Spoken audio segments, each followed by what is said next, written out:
ഇന്നത്തെ ചോദ്യങ്ങൾക്ക് ക്രൈസ്തവ ഉത്തരങ്ങൾ. ചോദ്യം 14. ക്രിസ്തുവിന്റെ ദൗത്യം വിജയമാണോ? ചോദ്യം: ദൈവപുത്രനായ ലോകരക്ഷകനാണ് ഈശോ എന്ന് ഗലീലയൻ തെളിയിക്കാൻ ശ്രമിക്കുന്നതായി തോന്നുന്നു. ലോകം കണ്ടിട്ടുള്ളതിൽ ഏറ്റവും വലിയ മതസമൂഹത്തിന്റെ സ്ഥാപകനാണ് ക്രിസ്തു എന്ന് അംഗീകരിച്ചാൽ പോലും ലോകരക്ഷകനാണ് ക്രിസ്തു എന്ന് അംഗീകരിക്കാനാകുമോ? ഉത്തരം: ഒന്നാമതായി ചോദ്യം ഇതാണ്: ക്രിസ്തു മതത്തിൻ്റെ ഭാവി എന്ത്?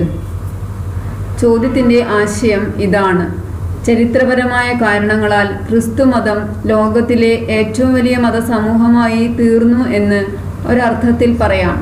പക്ഷേ അതൊരു യഥാർത്ഥാവസ്ഥയുടെ ചിത്രമാണോ? ലോകത്തിലെ 20% പേർ ക്രൈസ്തവരാണെന്ന് വിവരിക്കപ്പെടുന്നുണ്ടെങ്കിലും അവരിൽ 10% പോലും ക്രൈസ്തവ വിശ്വാസികളാണെന്ന് പറയാൻ പറ്റുകയില്ല.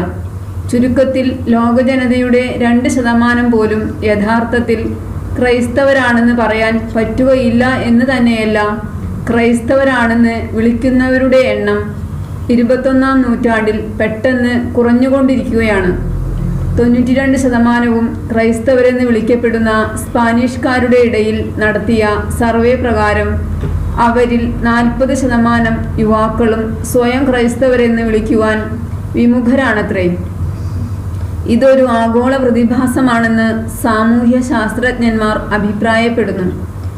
ചുരുക്കത്തിൽ ആധുനിക ലോകത്തിൽ ക്രൈസ്തവ സഭയ്ക്ക് ഭാവിയുണ്ടോ എന്നത് വലിയൊരു ചോദ്യചിഹ്നമാണ്. ഇപ്പോൾ തന്നെ 2000 കൊല്ലങ്ങൾക്ക് ശേഷം 2% മാത്രമായി നിൽക്കുന്ന ക്രൈസ്തവ സമൂഹം ഇന്നത്തെ ലോകത്തിൽ വളരാൻ സാധ്യതയുണ്ടോ? അതായത് ക്രിസ്തുവിൻ്റെ ദൗത്യം പരാജയപ്പെടുകയാണോ? ക്രിസ്തു ലോകരക്ഷകനാണെന്നുള്ള അവകാശവാദം നിരർത്ഥകമല്ലേ എന്ന് പലരും ചിന്തിച്ചു പോകുന്നതിൽ അത്ഭുതപ്പെടാനില്ല. 2. സുവർണകാലം വരുന്നേയുള്ളൂ. മറുവശം കൂടി ചിന്തിക്കുക. സ്ഥിതി വിവരണ കണക്കുകളുടെ ഒരു കാര്യം മാത്രമായി നാം ഇതിനെ കാണരുത്. കണക്കുകൾ തന്നെയും വേറെയും സൂചനകൾ നൽകുന്നുണ്ട്. ലോകത്തിലെ എല്ലാ മതങ്ങളുടെയും കണക്കുകൾ എടുക്കുകയാണെങ്കിൽ ഞെട്ടിപ്പിക്കുന്ന പല അവസ്ഥാവിശേഷങ്ങളും എല്ലായിടത്തും ദൃശ്യമാണ്. അതിവേഗം മാറിക്കൊണ്ടിരിക്കുന്ന സാമൂഹ്യ, സാമ്പത്തിക, സാംസ്കാരിക പരിതോവസ്ഥകളിൽ ക്രൈസ്തവ സഭ പോലെ പിടിച്ചു നിൽക്കാൻ മറ്റേതു മതത്തിനാണ് കെൽപ്പുള്ളതെന്ന് പഠന വിഷയമാക്കേണ്ടതാണ്. അതിൻ്റെ വിശദാംശങ്ങളിലേക്ക് ഇവിടെ നാം കടക്കേണ്ടതില്ല. സുവിശേഷത്തിന്റെ വിജയത്തെക്കുറിച്ച് ഈശോയുടെ തന്നെ കാഴ്ചപ്പാട് എന്തായിരുന്നുവെന്ന് ചിന്തിക്കുകയാണ് ആവശ്യം. ഗലീലയനിൽ പലയിടത്തായി ഇക്കാര്യം പ്രതിപാദിച്ചിട്ടുണ്ട്. ഈശോ പ്രഖ്യാപിച്ച ദൈവരാജ്യത്തെക്കുറിച്ച് ഈശോ പറഞ്ഞ ഉപമകൾ ഒന്നോർത്താൽ മതി. 3 ഇടങ്ങഴി മാവിൽ ഒരു സ്ത്രീ ഒളിപ്പിച്ചു വെച്ച ഒരു നുള്ളു പുളിമാവ്. അത് ക്രമേണ മാവ് മുഴുവൻ പുളിപ്പിക്കുന്നു. ഒരു കർഷകൻ വിത്ത് വിതച്ച ശേഷം ദിനരാത്രങ്ങൾ ഉറങ്ങുകയും ഉണരുകയും ചെയ്യുമ്പോൾ വിത്തുകൾ ക്രമേണ മുളയ്ക്കുകയും അവസാനം കൊയ്ത്തുകാലമാകുന്നതുവരെ കർഷകൻ കാത്തിരിക്കുകയും ചെയ്യുന്നു.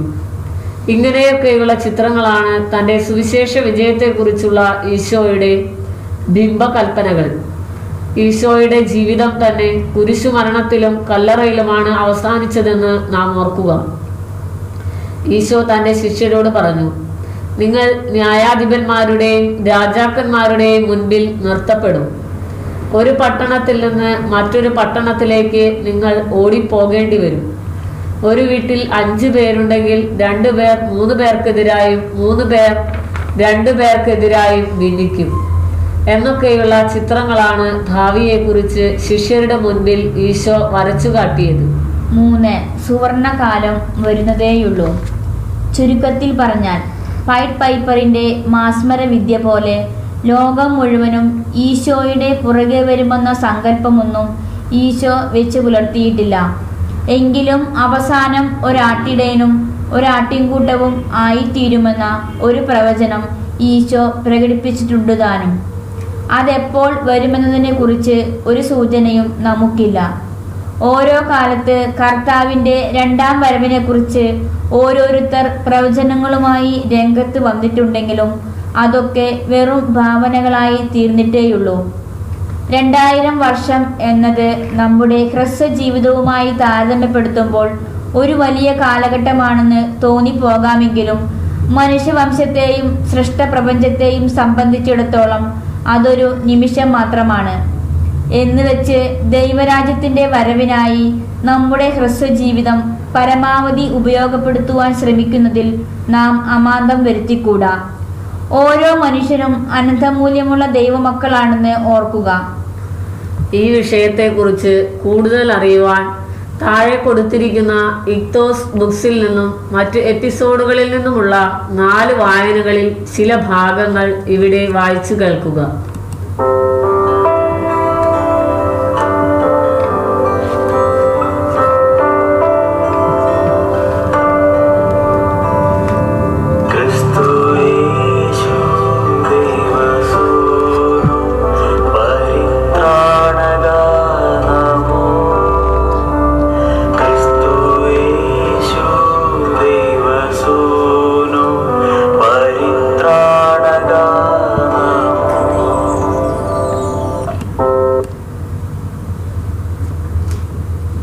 ഒന്നാം വായന ഗലീലയൻ അധ്യായം 19 നിന്ന്. ഈശോയും വ്യക്തിയും. ഇന്നത്തെ ലോകത്തിന്, ഇന്നത്തെ മനുഷ്യന് എന്താണ് ഈശോയുടെ പ്രസക്തി? ഈശോയും ഈശോയിൽ വിശ്വസിക്കുന്നവരും ഇന്നത്തെ ലോകത്തെ തുറിച്ചു നോക്കുന്ന പ്രശ്നങ്ങൾക്ക് എന്തു സമാധാനമാണ് നൽകുന്നത്? ഈശോ ലോകത്തെ രക്ഷിച്ചു എന്ന് പറയുന്നതിൻ്റെ അർത്ഥമെന്താണ്? നിങ്ങളും ഞാനും നേരിടുന്ന നീറുന്ന പ്രശ്നങ്ങളെ സംബന്ധിച്ചിടത്തോളം ഈശോയുടെ പരിത്രാണത്തിൻ്റെ സാങ്കത്യം എന്താണ്? ഒരു പക്ഷേ ഈ ചോദ്യങ്ങളുടെ അടിയിൽ കിടക്കുന്നത് മനുഷ്യവർഗത്തെ എന്നും മോഹിപ്പിച്ചിട്ടുള്ള ആ പ്രലോഭനമാണ്. സന്തോഷവും സമൃദ്ധിയും വഴിഞ്ഞൊഴുകുന്ന ഒരു സുവർണയുഗം ഉദ്ഘാടനം ചെയ്യുന്ന ഒരു ഭൗമിക രക്ഷകന് വേണ്ടിയുള്ള അടങ്ങാത്ത ആഗ്രഹം. മനുഷ്യൻ എന്നും സ്വപ്നം കണ്ടിട്ടുള്ള ഭൗമിക പറുദീസയുടെ അവശ്യ ഘടകങ്ങളാണ് സമാധാനവും സാഹോദര്യവും. ഈ സമാധാനവും സാഹോദര്യവും ഉണ്ടാവണമെങ്കിൽ മനുഷ്യൻ്റെ ഭാഗത്തുനിന്നും അവശ്യം വേണ്ട ഉപാധികളെപ്പറ്റി ചിന്തിക്കാൻ മനുഷ്യൻ മെനക്കെടുന്നില്ല. മനുഷ്യർ തമ്മിൽ സമാധാനം പുലരണമെങ്കിൽ ആദ്യമായി മനുഷ്യ മനസ്സാക്ഷിയിൽ സമാധാനം കളിയാടണമെന്നതാണ് വാസ്തവം.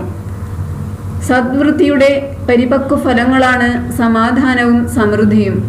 വയറു നിറയെ തിന്നാനും കുടിക്കാനും കിട്ടിയാൽ സംതൃപ്തരാകുന്ന ഡയറി ഫാമിലെ പശുക്കളെ പോലെയല്ല മനുഷ്യർ. ഇന്നത്തെ ഏറ്റവും വലിയ പ്രശ്നം ജനസംഖ്യാ വർധനവാണെന്ന് പറയുന്നവരുണ്ട്. വേറെ ചിലർ പറയും ഏറ്റവും വലിയ പ്രശ്നം എല്ലാ തലങ്ങളിലും നടമാടുന്ന അഴിമതിയാണ്. മറ്റു ചിലർ പറയുക അത് തൊഴിലില്ലായ്മയാണ്, വർഗവിദ്വേഷമാണ്, കൈക്കൂലിയാണ്, സ്വജനപക്ഷപാതമാണ്, ലൈംഗികമായ അരാജകത്വമാണ് എന്നൊക്കെയാവും. നീറുന്ന പ്രശ്നങ്ങളുടെ പട്ടിക നീണ്ടുപോകുന്നു.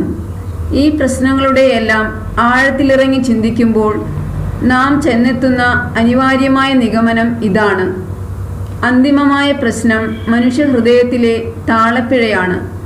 അതിൽ നിന്നുളവാകുന്ന സ്വാർത്ഥതയും അടിച്ചമർത്തലും ആണ്. ഉദാഹരണത്തിന് ജനസംഖ്യാ വർധനവിൻ്റെ പ്രശ്നമെടുക്കുക. ഇന്ത്യയുടെ 3 ഇരട്ടി വലിപ്പമുള്ള കാനഡയിലെ ജനസംഖ്യ കേരളത്തിലേതിനേക്കാൾ കുറവാണ്. ഇന്ത്യക്കാരേക്കാൾ 100 മടങ്ങ് സന്തുഷ്ടരാണോ കാനഡക്കാർ?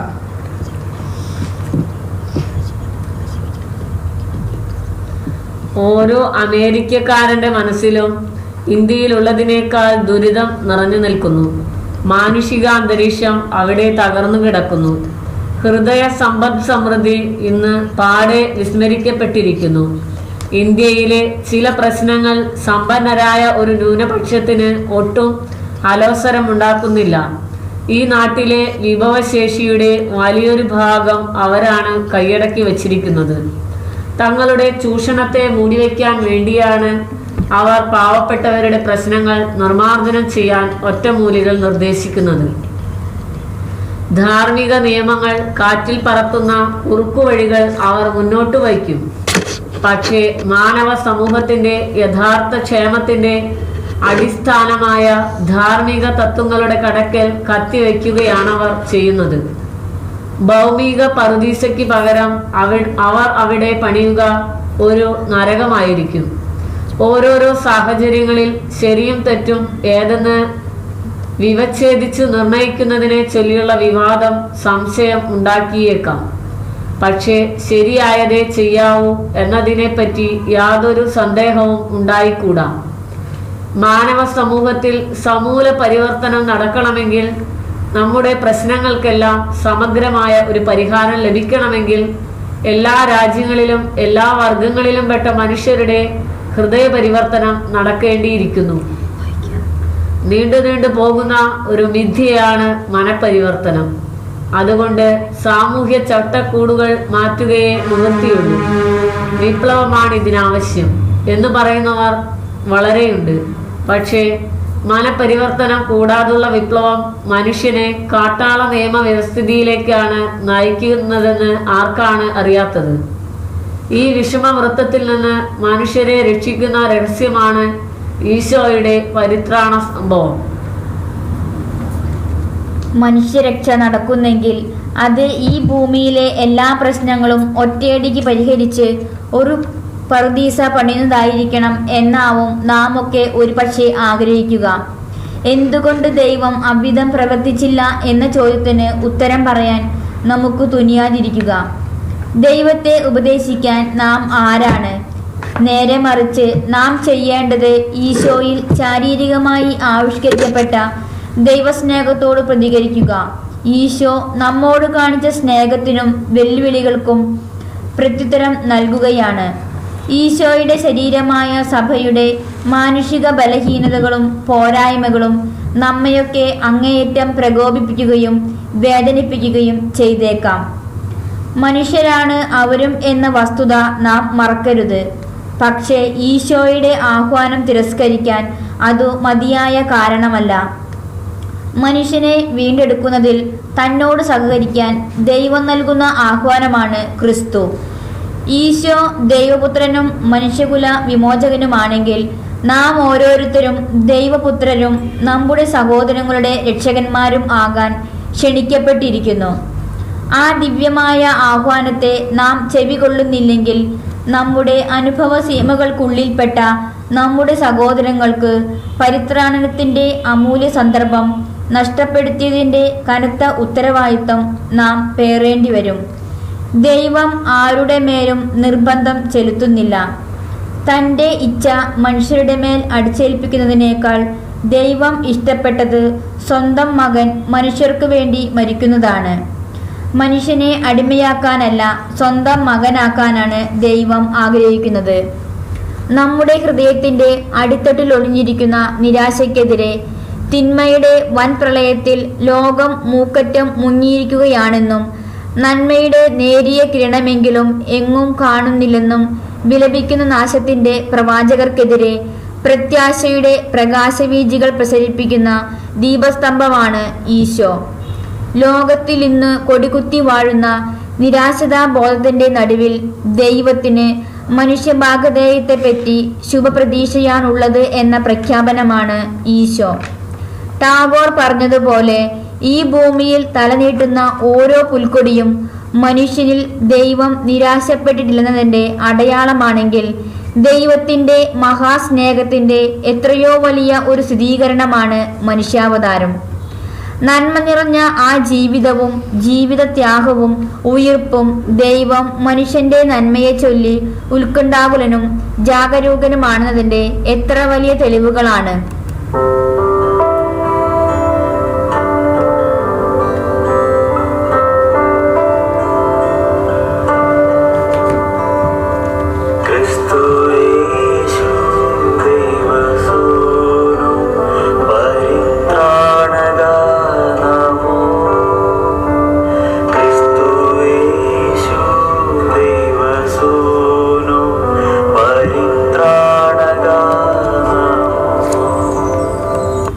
രണ്ടാം വായന ഗലീലേയൻ അധ്യായം 9 നിന്ന്. സഭയുടെ മാനിഫെസ്റ്റോ. ഒരു നല്ല ജീവിതത്തിന് എക്കാലത്തേക്കും ബാധകമായ നിയമങ്ങളായി സുവിശേഷ ഭാഗ്യങ്ങളെ ബിയാറ്റിറ്റ്യൂഡ്സ് മനുഷ്യർ കരുതി പോന്നിട്ടുണ്ട്. അവയിൽ നിന്ന് ശാശ്വത പ്രസക്തിയുള്ള ധാർമ്മിക നിയമങ്ങളെ അടർത്തിയെടുക്കാവുന്നതാണെങ്കിലും അവ സന്മാർഗിക മാനദണ്ഡങ്ങളല്ല, മനുഷ്യന്റെ അന്തിമ ഭാഗധേയത്തിൻ്റെയും അവസ്ഥാന്തരങ്ങളെയും പറ്റിയുള്ള വാഗ്ദാനങ്ങളാണ്. ലൂക്കായുടെ സുവിശേഷത്തിൽ മുൻപിൽ ഒത്തുകൂടിയിരിക്കുന്ന ശ്രോതാക്കളോട് പറയുന്ന രീതിയിലാണ് അവ രേഖപ്പെടുത്തപ്പെട്ടിരിക്കുന്നത്.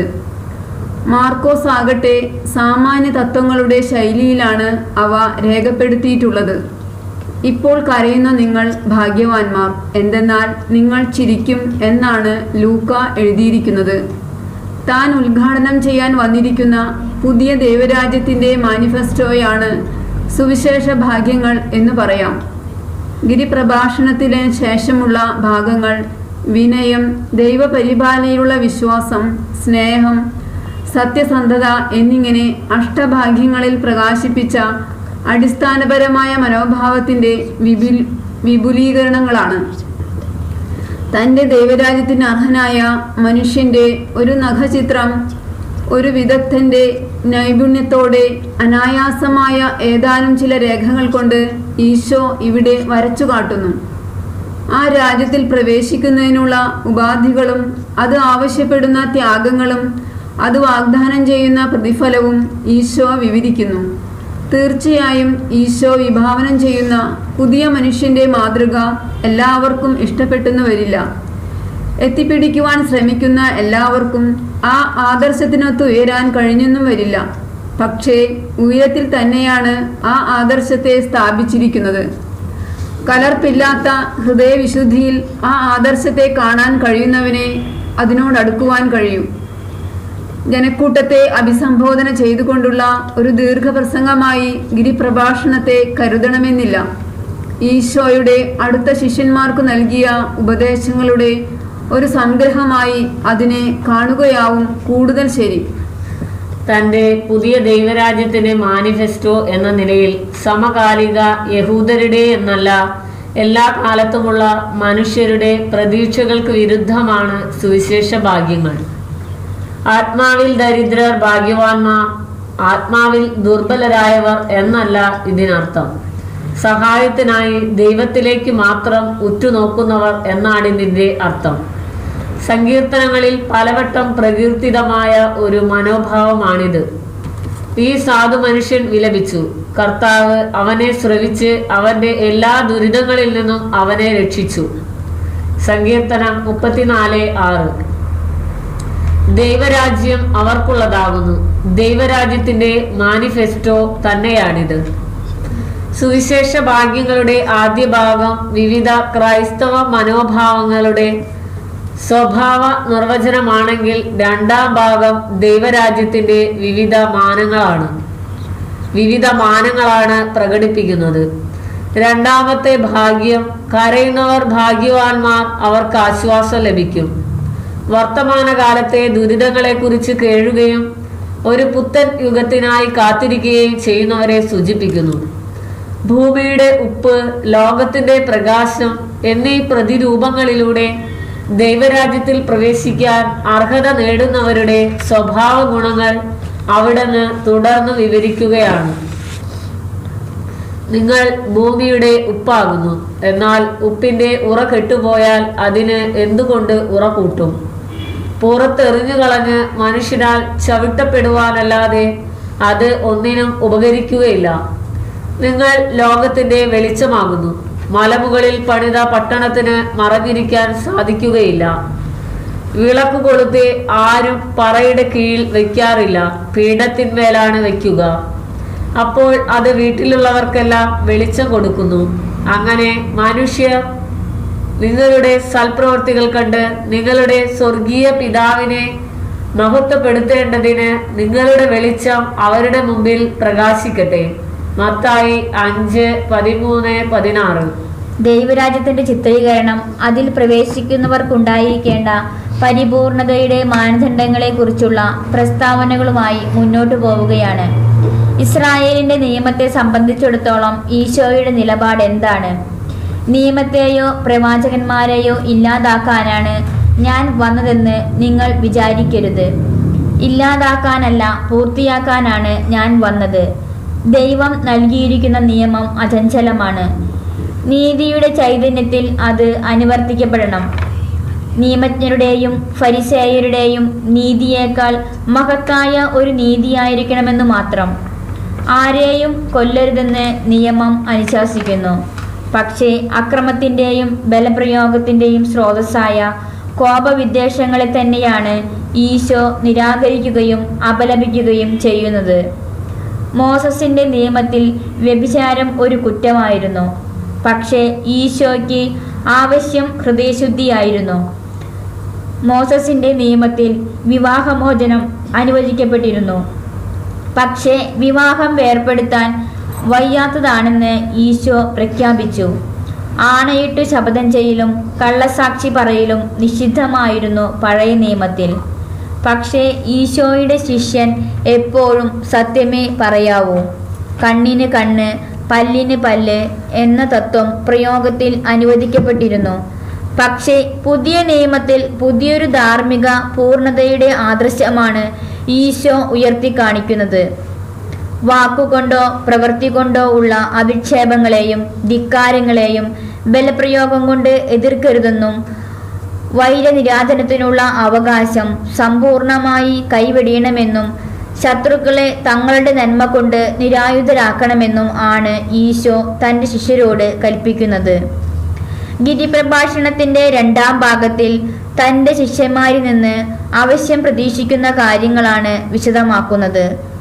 പ്രഥമത, നിർവ്യാജമായും ഫലേച്ഛ കൂടാതെയും നന്മ ചെയ്യാൻ അവർ ശ്രമിക്കണമെന്ന് ഈശോ അനുശാസിക്കുന്നു.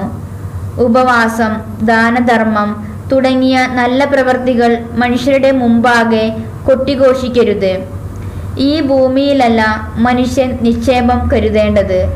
ശരിയായ സമ്പത്ത് ധനാർജനത്തിലല്ല, പുണ്യസമ്പാദനത്തിലാണ് അടങ്ങിയിരിക്കുന്നത്. ദൈവിക സത്യത്തിൻ്റെ പ്രകാശം ഹൃദയങ്ങളെ നിറയ്ക്കണം. ദൈവപരിപാലനയുള്ള വിശ്വാസം രക്ഷയുടെ ഒഴിച്ചുകൂടാൻ വയ്യാത്ത വ്യവസ്ഥയാണ്. നിങ്ങൾ ആദ്യം അവിടുത്തെ രാജ്യവും അവിടുത്തെ നീതിയും അന്വേഷിക്കുക. അതോടൊപ്പം മറ്റുള്ളവയെല്ലാം നിങ്ങൾക്കും ലഭിക്കും. നാളെയെക്കുറിച്ച് അവർ ആകുലരാകരുത്. ഓരോ ദിവസത്തിനും അതാതിൻ്റെ ക്ലേശങ്ങൾ മതി. ദൈവം കാരുണ്യവാനായ പിതാവാണ്. അവിടുന്നാണ് ഒരു പിതാവിനെ പോലെ നമ്മുടെ അന്നന്നത്തെ അപ്പം തരുന്നത്.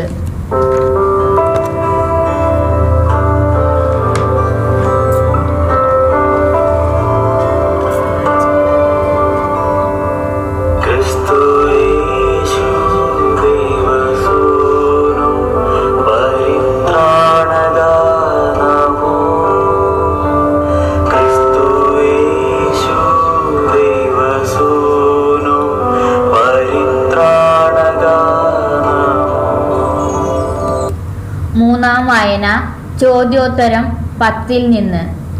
രക്ഷാദൗത്യം പരാജയമോ? ചോദ്യം: ഈശോ ദൈവപുത്രനായ ലോകരക്ഷകനാണെന്നാണല്ലോ ക്രൈസ്തവ വിശ്വാസം. അതാണ് ഗലീലയിൻ്റെ പ്രധാന പ്രമേയവും.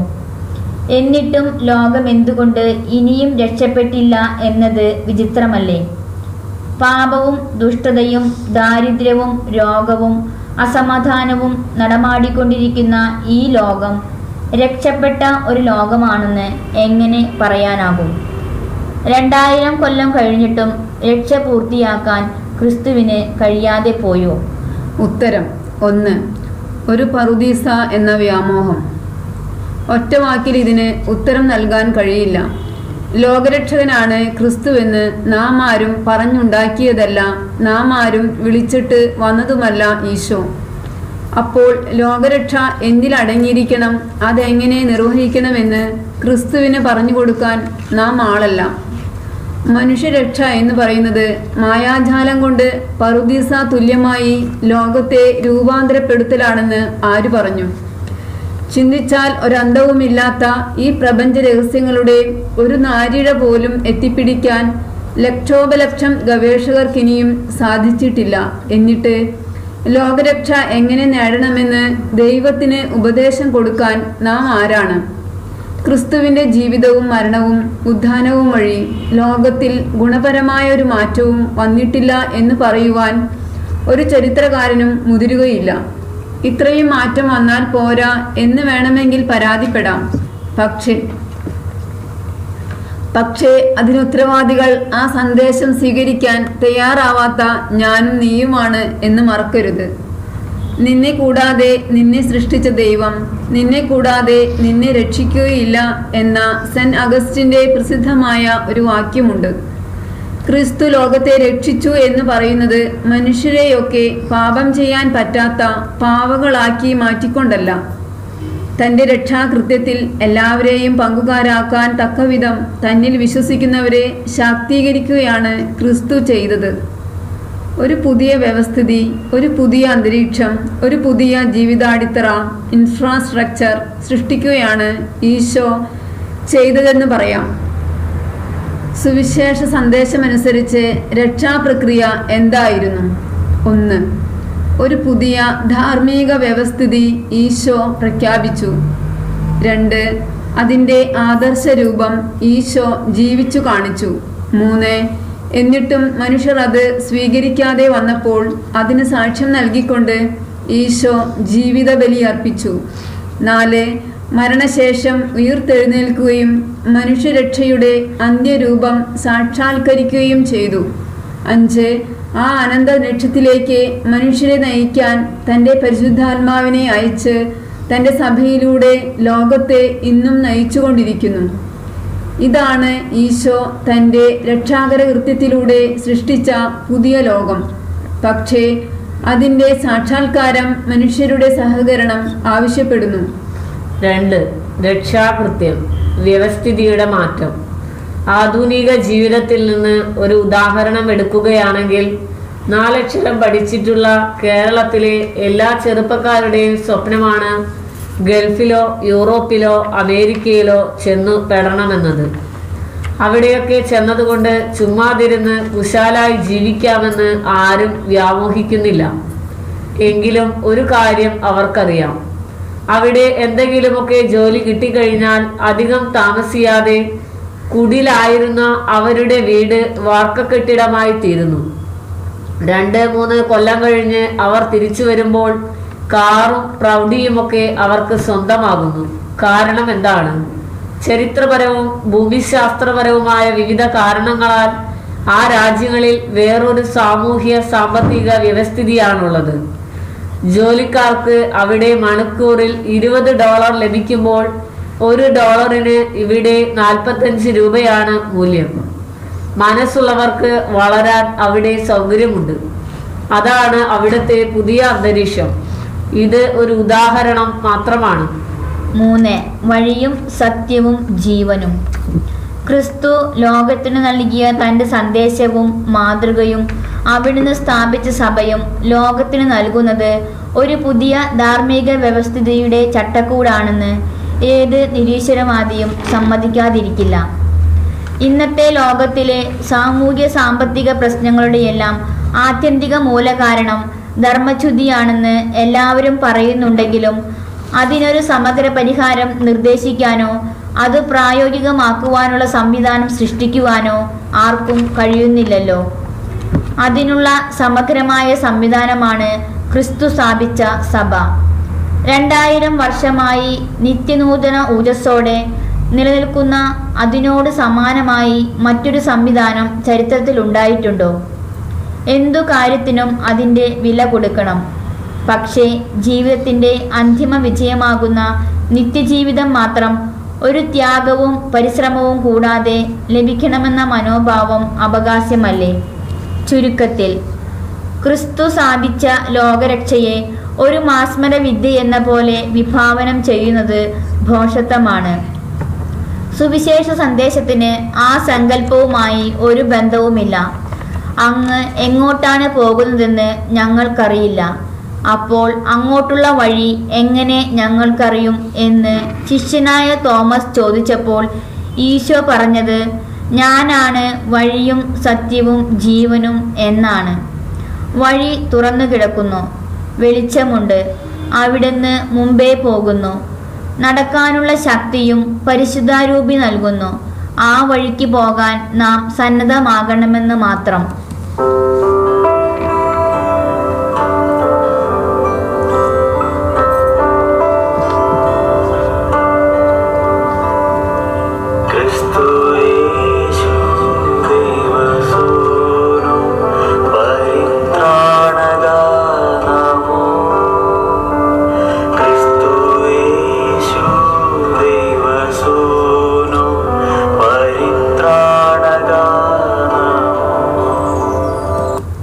നാലാം വായന ചോദ്യോത്തരം 18 നിന്ന്.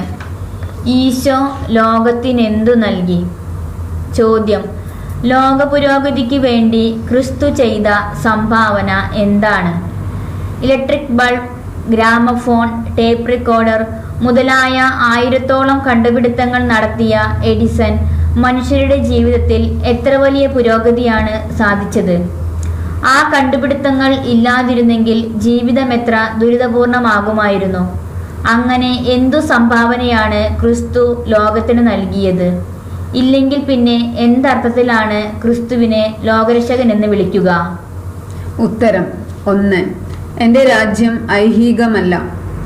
ശാസ്ത്രത്തിനോ സാങ്കേതിക വിദ്യയ്ക്കോ രാഷ്ട്ര സംവിധാനത്തിനോ സംസ്കാര പുരോഗതിക്കോ വേണ്ടിയല്ല ക്രിസ്തു നിലകൊണ്ടതെന്ന് സമ്മതിക്കാം. പീലാത്തോസിന്റെ മുൻപിൽ വെച്ച് ഈശോ അത് പരസ്യമായി പ്രഖ്യാപിക്കുകയും ചെയ്തു. അതെ, ഞാൻ രാജാവാണെന്ന് താങ്കൾ തന്നെ പറഞ്ഞുവല്ലോ. എന്നാൽ എൻ്റെ രാജ്യം ഐഹികമല്ല. ഐഹികമായിരുന്നുവെങ്കിൽ ഞാൻ ഏൽപ്പിക്കപ്പെടുവാൻ ഇടയാകുമായിരുന്നില്ല. എന്നാൽ എൻ്റെ രാജ്യം ഐഹികമല്ല. ഐഹിക പുരോഗതിക്കായി നിലകൊള്ളുക തൻ്റെ ദൗത്യമായി ഈശോ കരുതിയില്ല എന്നത് ശരിയാണ്. പാലങ്ങൾ പണിയുകയോ വൻ സൈന്യങ്ങൾ ശേഖരിക്കുകയോ ഒന്നും ക്രിസ്തു ചെയ്തില്ല. 5 അപ്പം കൊണ്ട് 5000 പേരെ തൃപ്തരാക്കിയ തന്നെ രാജാവാക്കാൻ ജനങ്ങൾ ശ്രമിച്ചപ്പോഴും ഈശോ അവരിൽ നിന്ന് രക്ഷപ്പെടാനാണ് ശ്രമിച്ചത്. 2. ഏറ്റവും വലിയ ഉപകാരി. ഇതൊക്കെ ശരിയാണെങ്കിലും ലോക പുരോഗതിക്കായി ഈശോ ഒന്നും ചെയ്തില്ല എന്ന പ്രസ്താവന തീർത്തും അബദ്ധജടിലമാണ്. കാരണം മനുഷ്യ പുരോഗതിയുടെ ഏറ്റവും പ്രധാനപ്പെട്ട ഘടകം ധാർമ്മിക അടിസ്ഥാനമാണ്. ലോക ചരിത്രത്തിൽ അന്നു മുതൽ ഇന്ന് വരെ സംഭവിച്ചിട്ടുള്ള എല്ലാ സാമ്പത്തിക, സാമൂഹ്യ, രാഷ്ട്രീയ പ്രശ്നങ്ങളുടെയെല്ലാം മൂലകാരണം ധാർമ്മികമാണെന്ന് ചിന്താക്കുഴപ്പമാണ് ഇന്നത്തെ ഏറ്റവും വലിയ കുഴപ്പമെന്ന് നമ്മുടെ ചുറ്റും നോക്കുന്നവർക്ക് കാണാൻ വിഷമമില്ല.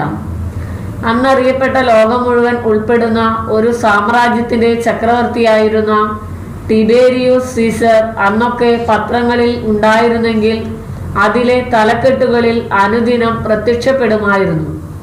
അന്നത്തെ ചിന്താലോകത്തിൽ അദ്ദേഹം നിറഞ്ഞു നിന്നിരുന്നു. പക്ഷേ ആരുണ്ടെന്ന് അദ്ദേഹത്തെ ഓർക്കുവാൻ? എന്നാൽ ഒരജ്ഞാത ഗ്രാമത്തിൽ വളർന്ന് 3 വർഷം മാത്രം ചുറ്റി നടന്ന ശേഷം ഏറ്റവും അപമാനിതനായി കുരിശിൽ തറച്ച് വധിക്കപ്പെട്ട ഈശോയെ ഓർത്തുകൊണ്ട് 2000 കൊല്ലങ്ങൾക്ക് ശേഷവും കോടാനുകോടി മനുഷ്യർ ഓരോ ദിവസവും ഉണരുകയും രാത്രി നിദ്രയ്ക്ക് മുൻപ് അവസാനമായി ഓർക്കുകയും ചെയ്യുന്നത് എന്തിൻ്റെ പേരിലാണ്? മനുഷ്യവംശത്തിന്റെ ഏറ്റവും വലിയ ഉപകാരി തങ്ങൾക്ക് വേണ്ടി മരിച്ച ക്രിസ്തുവാണെന്നതല്ലേ അതിന് കാരണം? ക്രിസ്തു ലോകത്തിന് നൽകിയ സംഭാവന എന്താണ്? മനുഷ്യൻ യഥാർത്ഥത്തിൽ ആരാണെന്ന് മനുഷ്യർക്ക് വെളിപ്പെടുത്തി. അവന്റെ അന്തിമ ലക്ഷ്യം പ്രാപിക്കാനുള്ള വഴി തുറന്നുകൊടുത്തു. അതാണോ വലുത്? അതോ പനാമ കനാൽ നിർമ്മിച്ച എഞ്ചിനീയറുടെ സംഭാവനയാണോ? അമേരിക്കക്കാർക്ക് മാത്രമല്ല, മനുഷ്യവംശത്തിലെ ഓരോ മനുഷ്യനും തൻ്റെ ജീവിത ലക്ഷ്യത്തിലേക്കുള്ള വഴി തുറന്നു കൊടുത്തുകൊണ്ട് ഈശോ ലോകരക്ഷകനായി. അതുവഴി മനുഷ്യന് ലഭിക്കുന്ന പ്രത്യാശ അവൻ്റെ ജീവിതത്തെ പ്രകാശത്തിൻ്റെ പാതയിലേക്ക് ആനയിച്ചിരിക്കുന്നു. അതിലും വലുതാണോ ഇലക്ട്രിക് ബൾബ് കണ്ടുപിടിച്ച എഡിസൺ ലോകത്തിന് നൽകിയ വെളിച്ചം? അതിലും വലുതാണോ മോട്ടോർ കാറിൽ സഞ്ചരിക്കുന്ന സാങ്കേതിക നേട്ടം? 3. നിന്റെ രാജ്യം വരണമേ എന്നു തന്നെയല്ല, ലോകത്തിൻ്റെ സാമൂഹ്യ, ശാസ്ത്രീയ, സാമ്പത്തിക പുരോഗമനത്തിന് വേണ്ടിയും ക്രൈസ്തവ യൂറോപ്പ് ചെയ്തിട്ടുള്ള സംഭാവനയുടെ പിൻബലം യൂറോപ്പിന് രൂപം കൊടുത്ത ക്രൈസ്തവ സംസ്കാരമല്ലേ? തത്സംബന്ധമായ സ്ഥിതിവിവരക്കണക്കുകൾ അവതരിപ്പിക്കാൻ ഈ ലേഖനത്തിൽ പറ്റില്ലല്ലോ. മിഷണറി പ്രവർത്തനം കൊണ്ടല്ലായിരുന്നെങ്കിൽ ഇന്ന് ആഫ്രിക്ക എവിടെയാകുമായിരുന്നു?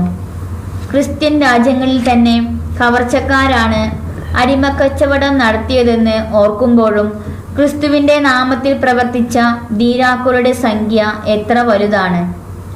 ആ സേവനത്തിനിടയിൽ മലമ്പനിയും മഞ്ഞപ്പനിയും കോളറയും ബാധിച്ചവരെത്ര!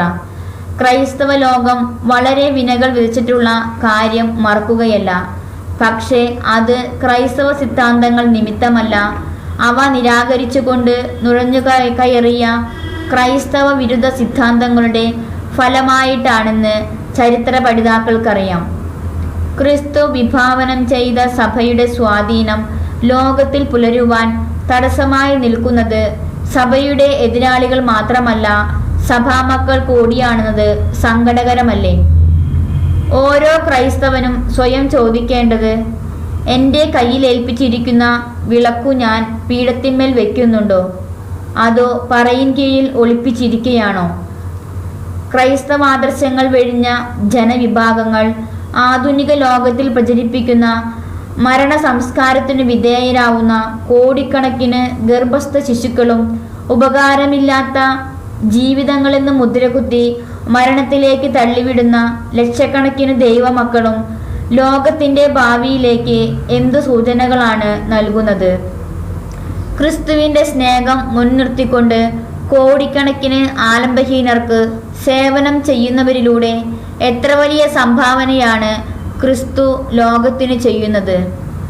മനുഷ്യൻ ആരാണെന്ന് ലോകത്തിന് വെളിപ്പെടുത്തിയ ക്രിസ്തു ജനങ്ങൾക്കു നൽകിയിട്ടുള്ള സമത്വത്തിൻ്റെ സന്ദേശം ഇന്ന് ഭൂരിഭാഗം രാജ്യങ്ങളുടെയും ഭരണഘടനകളുടെ ഭാഗമായി തീർന്നതും ക്രിസ്തു ലോകത്തിന് നൽകിയ സംഭാവനയല്ലേ?